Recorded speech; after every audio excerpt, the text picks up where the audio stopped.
நான் பெங்களூர்ல ஒரு 7 மாசத்துக்கு முன்பதாக ஒரு சபைக்கு ஊழியம் செய்ய சென்றது. நல்ல ஒரு மூத்த ஊழியம் செய்து அந்த கூட்டத்தை நடத்தி முடிச்ச பிறகு அவர் ஒரு பையனை கூட்டிக்கிட்டு வந்தார். அந்த பையனுக்கு பாதி மண்டை ஓடு கிடையாது. இந்த இருக்கிற மண்டை ஓடெல்லாம் எடுத்துட்டான். அப்படியே கை விழுந்து போன கை, ஒரு கால் விழுந்து போச்சு. நொண்டி நொண்டி நொண்டி நடந்து வந்தான். அப்ப நான் கேட்டேன், யார் இந்த பையன்? அந்த பாஸ்டர் சொன்னாரு, இவன் தான் என்னுடைய பையன் பாஸ்டர். அவனுக்கு கை கால் விழுந்து போச்சு. பக்கத்துல அவங்க அம்மா நின்று சொல்றாங்க, இவனுக்கு கை கால் விழுந்துடுச்சு, பிரெயின்ல ஒரு கிளாட் ஏற்பட்டது, அதனால ஜெபம் பண்ணுங்க பாஸ்டர், அவன் குணமாகணும்னு சொல்லி. அவங்க அம்மா சொன்னாங்க, பிசாசு இவன் இப்படி ஆக்கிட்டான் பாஸ்டர், பிசாசு இந்த பிள்ளையை இப்படி ஆக்கிடுச்சு, எங்களுக்கு அடுத்தது இவன் தான் ஊழியம் செய்வான்னு நினைச்சுக்கிட்டு இருந்தோம், ஆனா பிசாசு என்னுடைய வாழ்க்கையை பாருங்க சிறை பிடிச்சு இப்படி ஆக்கி விட்டுட்டான். நான் ஜெபம் பண்ணிட்டு போன பிறகு பக்கத்துல இருக்கிற ஒரு பாஸ்டர் சொல்றாரு, இவன் இந்த மாதிரி ஆனதுக்கு காரணமே அவங்க அம்மா. இவன் ஊழியத்துக்கு கொஞ்ச நாள் வராத வேலை ஏன்னா அவன் ஒரு பெரிய கம்பெனில வேலை செய்து கொண்டிருந்தான். ஞாயிற்றுக்கிழமை கூட அவனுக்கு வேலை வச்சிருவாங்க. அதனால ஞாயிற்றுக்கிழமை ஞாயிறு ஆராதனைக்கு வராத அவன் வேலைக்கு போயிடுவான். இதை இவங்க அம்மா பார்த்துக்கிட்டே இருந்தாங்க. ஒரு நாள்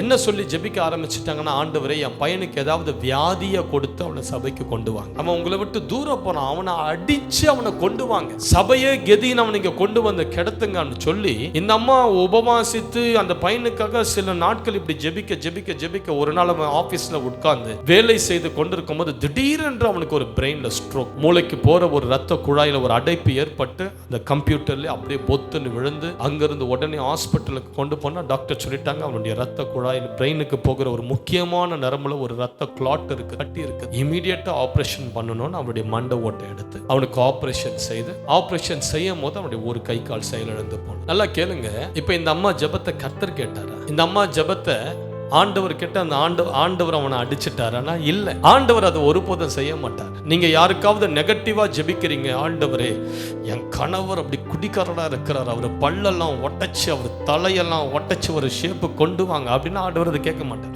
ஆண்டவர் ஒருபோதும் அப்படி நீங்க ஜெபத்தை கேட்டு ஒருத்தனை அடிச்சு நொறுக்கலாம் அப்படி செய்ய மாட்டார். நமது சத்துருக்கள் ஆண்டவர் அடிப்பார், அது வேற விஷயம். ஆனா உங்களுடைய வீட்டார கர்த்தர் ஒருபோதும் அப்படி செய்ய மாட்டார். ஆனா இந்த அம்மா ஜெபித்த ஜெபத்தை பிசாசு கேட்டது. பிசாசு கேட்டு, ஓஹோ பிள்ளையினுடைய வாழ்க்கையை முடக்க இந்த அம்மா ஜபிக்கிறாங்க. அந்த அம்மாவுடைய ஜபத்தின் வார்த்தையெல்லாம் பிசாசு எடுத்தது. என்னென்னலாம் இந்த அம்மா ஜபம் பண்ணாங்களோ அந்த பிசாசு அதே மாதிரி போய் அவனுடைய வாழ்க்கையில் அவனை நரம்பெல்லாம் தாக்கி பலவீனப்படுத்தி, அவன் இப்போ பார்த்தீங்கன்னா அவனுக்கு மனைவி இருக்குது, 2 பிள்ளைங்க இருக்குது, ஆனால் அவனால் ஒண்ணுமே செய்ய முடியாது, வேலைக்கு போக முடியாது. இப்போ சபையிலே உட்கார்ந்து ஆண்டவர் சுகம் தருவாரான்னு காத்துக்கிட்டு நம்பிக்கை வந்து அநேகருடைய சிறையிருப்புக்கு காரணம் கர்த்தர் கிடையாது, உங்களுடைய சொந்த நாக்கு தான் காரணம். தேவ பிள்ளைகள் உங்க வாயிலிருந்து வருகிற வார்த்தைகளை ஜாக்கிரதையா நீங்க பேசணும். நீங்க எதை பேசுறீங்களோ அதுதான் உங்க குடும்பத்துல கிரியை செய்யும். உங்க பிள்ளைகள் மேல நீங்க எதை பேசுறீங்களோ அதுதான் உங்க குடும்பத்துல கிரியை செய்யும்.